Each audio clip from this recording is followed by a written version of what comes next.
बिहार में नीतीश कैबिनेट का विस्तार संपन्न हो गया। 21 मंत्रियों ने शपथ ग्रहण कर लिया, जिसमें 6 नए चेहरे सामने आए जो बीजेपी कोटे के ही हैं, जबकि जेडीयू के सबसे पुराने सारे मंत्री हैं। बीजेपी से मिले 12 और जेडीयू से 9 नए मंत्री भी बनाए गए हैं।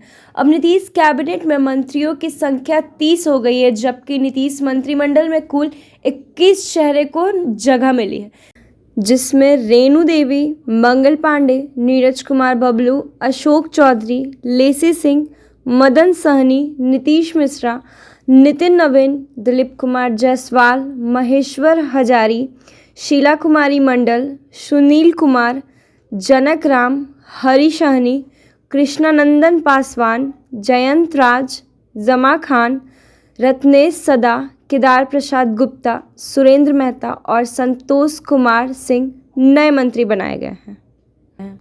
इससे पहले डिप्टी सीएम सम्राट चौधरी ने मुख्यमंत्री नीतीश कुमार से उनके आवास पर मुलाकात की थी और इसके बाद ही सीएम के प्रधान सचिव डॉक्टर सिद्धार्थ राजभवन पहुंचे थे और संभावित मंत्रियों की लिस्ट राज्यपाल को सौंपी थी। और आपको बता दें कि बिहार में 2024 के इलेक्शन का डेट शीट भी जारी कर दिया गया है। फेज वाइज बिहार 2024 इलेक्शन का दिन आपको बता दें कि पहला चरण 19 अप्रैल औरंगाबाद, गया, नवादा, जमुई। दूसरा चरण 26 अप्रैल जब किशनगंज, कटिहार, पूर्णिया, भागलपुर, बांका। तीसरा चरण 7 मई जहां झांझरपुर, सुपौल, अररिया, मधेपुरा, खगड़िया। चौथा चरण 23 मई को जहां का दरभंगा, उजियारपुर, समस्तीपुर, बेगूसराय और मुंगेर। वहीं पांचवा चरण 20 मई को सीतामढ़ी, मधुबनी, मुजफ्फरपुर, सारण और हाजीपुर में है। तो वहीं साथ साथ छठा चरण 25 मई को वाल्मीकि नगर, पश्चिमी चंपारण, पूर्वी चंपारण, शिवहर, वैशाली, गोपालगंज, सिवान और महाराजगंज है। तो वहीं सातवां चरण जून 1 को रखा गया है, जब जून 1 यानी नालंदा, पटना साहिब, पाटलिपुत्रा, आरा, बक्सर, सासाराम, कराकट और जहानाबाद है। इन्हीं के साथ बिहार के लोकसभा इलेक्शन चुनाव 2024 की अपडेट के लिए बने रहे हमारे साथ और देखते रहे ट्रेंडिंग न्यूज़ नवभारत। और इस गठबंधन को मजबूती से हम लोग निभाएंगे। 400 सीटें एनडीए गठबंधन जीते, उसके लिए बिहार में 40 की 40 सीटें जिताने के लिए हम लोग पूरी तरीके से हम लोगों ने निश्चय किया हुआ है। चिराग, एक चीज़ बताइए कि आप नीतीश कुमार को जितना हमलावर होते हैं उतना तेजस्वी प्रति आपका सॉफ्ट कॉर्नर होता है। तेजस्वी आज से विश्वास यात्रा पे निकले हैं। अभी एक मुजफ्फरपुर उनका कार्यक्रम चल रहा है, वहाँ पे उन्होंने कहा कि आरजेडी को लोग MY की पार्टी मानते हैं, लेकिन आज उनका बयान आया है कि ये बाप की पार्टी है, BAP बाप की पार्टी है, मतलब कि बहुजन, अगरा और कुंवर भाई मुझे से किए थे। इन 10 सालों में उन वादों को धरातल पर उतारने का मैंने प्रयास किया। जमुई की जनता ने जो प्यार दिया और आज जिस तरीके से, यकीनन मेरे लिए भी ये भावुक क्षणों में से एक है, क्योंकि मुझे नहीं पता कि आने वाले दिनों में मेरी पार्टी क्या फैसला करती है, मुझे कहाँ से वो चुनाव लड़ाती है। पर आज जिस तरीके से सबकी आंखों में आंसू थे, आज जिस तरीके से सब लोग रास्ता रोक रहे थे कि भैया जमुई को छोड़ के मत जाइएगा, जमुई को छोड़ के मत जाइएगा, मुझे लगता है सबसे बड़ी चीज़ ये मैंने कमाई। उनका विश्वास, उनका प्यार मैंने कमाया। 14 में मैं ज़रूर सांसद बनकर आया था, पर 19 से 24 का रिश्ता मेरा उनके साथ एक बेटे का रिश्ता रहा है। और मैंने पहले भी कहा था, युवा अवस्था में आया हूँ, बुजुर्ग बन के जाऊँगा। अब मुझे नहीं पता कि वो सांसद के रूप में होगा या किस रूप में होगा, पर एक बेटा बन के तो मैं ज़रूर वादा करता हूँ कि जमुई की जनता के साथ अपनी आखिरी सांस तक यहाँ पे इन लोगों के साथ रहूँगा। एक बेटे के रूप में, एक भाई के तौर पर, एक साथी के तौर पर। उम्र भर मेरे वजूद को बनाने वाले जमुई के लोग हैं। आज प्रदेश भर में चिराग पासवान को या बिहार फर्स्ट, बिहारी फर्स्ट को लोग जानते हैं तो सिर्फ और सिर्फ जमुई के लोगों की वजह से। आज जब इनकी आंखों में आंसू देख रहा हूँ तो ये बस यही कमाया मैंने। हाँ बिल्कुल, ये नहीं आसान ये फैसले। राजनीति एक तरफ है, बट ये फैसले आसान नहीं होते हैं। मुझे नहीं पता आने वाले दिनों में पार्टी क्या पासवान जिंदाबाद, जिंदाबाद, रामविलास पासवान जिंदाबाद, जिंदाबाद। चाहेंगे जैसा लोगों को आज देखा गया कि बुलडोजर से उसको वर्षा कराई गई, भावुक आप भी हो गए हैं, बहुत सारे कार्यकर्ता को देख रहे हैं वो भी लोग भावुक हैं। वो चाहेंगे कि आप जमुई से ही चुनाव लड़े। मैंने कहा जमुई मेरी पहचान है, जमुई मेरी कर्म भूमि है। जैसे मेरे नेता की पहचान हाजीपुर था, वैसे ही मेरी पहचान मैं ज़िंदगी में कहीं भी चला जाऊं, कुछ भी बन जाऊं, पर हमेशा मेरी पहचान सिर्फ और सिर्फ जमुई की वजह से रहेगी। मेरी अस्तित्व का एक एक कण यहाँ का ऋणी है। जब मैं कुछ भी नहीं था तब जमुई के लोगों ने मुझे अपनाया और मुझे इतना मजबूत किया कि घर, परिवार, पार्टी, हर विपरीत परिस्थिति से लड़ते हुए मैंने अपने आप को संभाले रखा, संयमित रखा, सिर्फ और सिर्फ जमुई की जनता के आशीर्वाद से। ऐसे में यकीनन वो लगाव है, वो रिश्ता है। ये मैं सिर्फ एक बेटा होने के नाते अपनी भावनाओं को प्रकट कर। चिराग, एक चीज बताइए कि आप नीतीश कुमार को जितना हमलावर रोके हैं उतना तेजस्वी प्रति आपका सॉफ्ट कॉर्नर होता है। वैसे ही आज से विश्वास यात्रा पे निकले हैं। अभी एक मुजफ्फरपुर उनका कार्यक्रम चल रहा है, वहाँ पे उन्होंने कहा कि आरजेडी को लोग MY की पार्टी मानते हैं, लेकिन आज उनका बयान आया है कि ये बाप की पार्टी है, BAP बाप की पार्टी है, मतलब कि बहुजन अगरा और कुंवर। चिराग पासवान भाई मुझे नहीं पता कि वो कैसी कैसी टर्मिनोलॉजीज ला रहे हैं। वो तो जब MY भी बोलते थे, मैं भी बोलता था कि हाँ हम लोग भी MY पे विश्वास रखते हैं, पर मेरा MY महिला और युवा का MY था।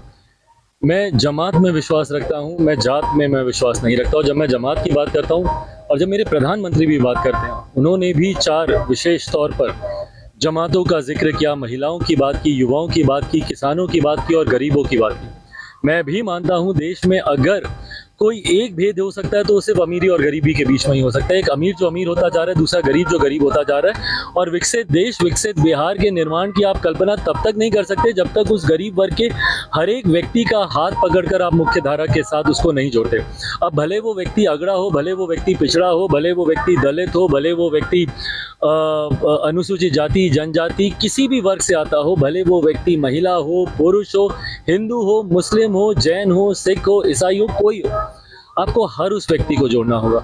मैं 21वीं सदी का पढ़ा लिखा युवा हूँ, जहाँ मैं एक तरफ केंद्रीय विद्यालय की बात करता हूँ, मेडिकल कॉलेज की बात करता हूँ। मैं जात पात पे नहीं विश्वास रखता और मैं मानता हूँ कि तभी आप हमारे बिहार को आगे लेकर जा सकते हैं। जिस दल का आप जिक्र कर रहे हैं, राष्ट्रीय जनता दल, और उनके नेता, एक लंबा समय उनको भी मिला और उन्होंने ही इस जातिवादी परंपरा को कहीं ना कहीं आगे लेकर आए। MY समीकरण की बात उन लोगों ने खुले मन से की, उन लोगों ने कम्युनल डिवाइड की बात की, हिंदू मुसलमानों को अलग करके मुसलमानों को अलग दृष्टि में दिखाने का काम किया। जाति की बात उन्होंने की, यादवों को एक अलग जाति दिखाकर बाकी तमाम पिछड़ा वर्ग के, अगड़ा वर्ग के, दलित समुदाय से आने वाले लोगों को उन्होंने अलग करने का काम किया। अब समावेशी राजनीति की अगर सोच वो रख रहे हैं तो अच्छी बात है। तो चिराग, एक चीज बताइए कि भाई मुझे नहीं पता कि वो कैसी कैसी टर्मिनोलॉजीज ला रहे हैं। वो तो जब MY भी बोलते थे, मैं भी बोलता था कि हाँ हम लोग भी MY पे विश्वास रखते हैं, पर मेरा MY महिला और युवा का MY था। मैं जमात में विश्वास रखता हूँ, मैं जात में मैं विश्वास नहीं रखता। और जब मैं जमात की बात करता हूँ और जब मेरे प्रधानमंत्री भी बात करते हैं, उन्होंने भी 4 विशेष तौर पर जमातों का जिक्र किया, महिलाओं की बात की, युवाओं की बात की, किसानों की बात की और गरीबों की बात की। मैं भी मानता हूँ देश में अगर कोई एक भेद हो सकता है तो वो सिर्फ अमीरी और गरीबी के बीच में ही हो सकता है। एक अमीर जो अमीर होता जा रहा है, दूसरा गरीब जो गरीब होता जा रहा है। और विकसित देश, विकसित बिहार के निर्माण की आप कल्पना तब तक नहीं कर सकते जब तक उस गरीब वर्ग के हर एक व्यक्ति का हाथ पकड़कर आप मुख्य धारा के साथ उसको नहीं जोड़ते। अब भले वो व्यक्ति अगड़ा हो, भले वो व्यक्ति पिछड़ा हो, भले वो व्यक्ति दलित हो, भले वो व्यक्ति अनुसूचित जाति, जनजाति, किसी भी वर्ग से आता हो, भले वो व्यक्ति महिला हो, पुरुष हो, हिंदू हो, मुस्लिम हो, जैन हो, सिख हो, ईसाई हो, कोई हो, आपको हर उस व्यक्ति को जोड़ना होगा। मैं 21वीं सदी का पढ़ा लिखा युवा हूँ, जहाँ मैं एक तरफ केंद्रीय विद्यालय की बात करता हूँ, मेडिकल कॉलेज की बात करता हूँ। मैं जात पात पे नहीं विश्वास रखता और मैं मानता हूँ कि तभी आप हमारे बिहार को आगे लेकर जा सकते हैं। जिस दल का आप जिक्र कर रहे हैं, राष्ट्रीय जनता दल, और उनके नेता, एक लंबा समय उनको भी मिला और उन्होंने ही इस जातिवादी परंपरा को कहीं ना कहीं आगे लेकर आए। MY समीकरण की बात उन लोगों ने खुले मन से की, उन लोगों ने कम्युनल डिवाइड की बात की, हिंदू मुसलमानों को अलग करके मुसलमानों को अलग दृष्टि में दिखाने का काम किया। जाति की बात उन्होंने की, यादवों को एक अलग जाति दिखाकर बाकी तमाम पिछड़ा वर्ग के, अगड़ा वर्ग के, दलित समुदाय से आने वाले लोगों को उन्होंने अलग करने का काम किया। अब समावेशी राजनीति की अगर सोच वो रख रहे हैं तो अच्छी बात है।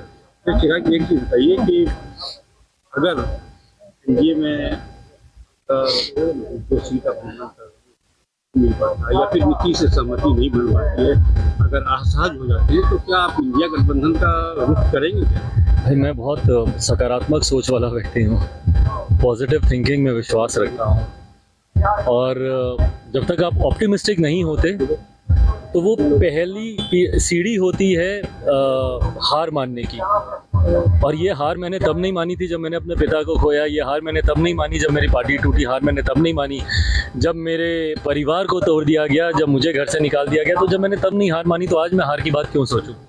और जो बातें मेरी गठबंधन के भीतर चल रही हैं, कई बातें हो चुकी हैं, कई बातों का दौर अभी भी चल रहा है, ऐसे में ये मेरे विश्वास को बढ़ाता है कि जो अपेक्षा मेरी है उस अपेक्षा को पूरा किया जाएगा।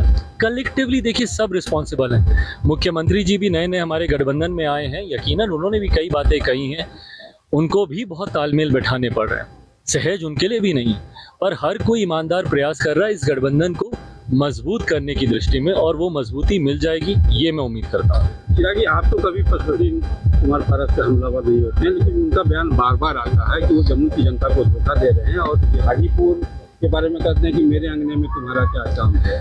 भाई अब मुझसे बड़े हैं, बड़ों पे टिप्पणी करना छोटों को शोभा नहीं देता, इसलिए आज तक मैंने कभी भी उनकी बातों का कोई जवाब नहीं दिया। कई बार मुझे ये भी कहा गया कि मैं कहीं सहमत हूँ उनकी बातों से, कि मैं जमुई से डर रहा हूँ, मैं जमुई से भाग रहा हूँ। उनको दिखाएं यहाँ के लोगों के वो आंसू, दिखाएं किस तरीके से गाड़ी के आगे वो लोग आने को तैयार थे, पर वो लोग चाहते हैं कि भाई हम लोग कि मैं जमुई से ना जाऊँ। ये तस्वीरें उनको दिखाइए। बहरहाल उन्होंने जो कहा,